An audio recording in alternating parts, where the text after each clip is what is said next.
Matapos isara ang Binalyo Landfill dahil sa pagguho ng bundok nito ng basura.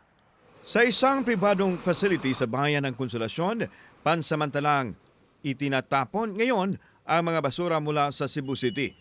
Pero nangangamba ang Barangay Pulpog kung nasaan ang pasilidad sa peligrong maaring idulot nito.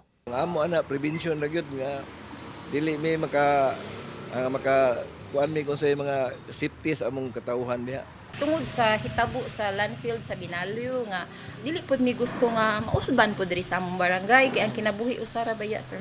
Bukod pa yan sa traffic na nasaksihan ng GMA Regional TV kanina.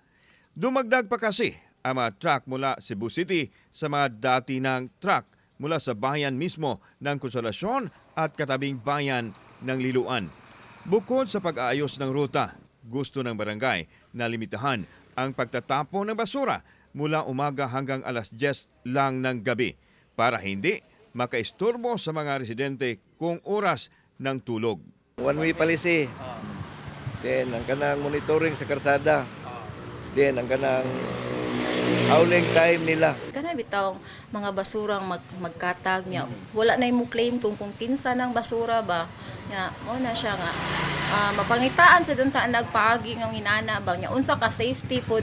Samantala sa statement ni Konsolasyon Vice Mayor at Acting Mayor Johannes Jojo Aligado, sinabi nitong hindi tutol ang Barangay Council ang pagpasok ng Cebu City sa naturang landfill. May mga tanong lang sila hinggil sa validity sa pag-operate ng landfill facility. Pero anya, valid pa naman ang Environmental Compliance Certificate o ECC ng nasabing kumpanya.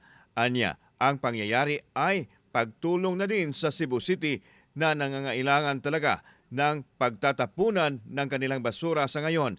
Pero temporary lang naman daw, lalo't naghahanap ang Cebu City ng alternative para sa kanilang solid waste management.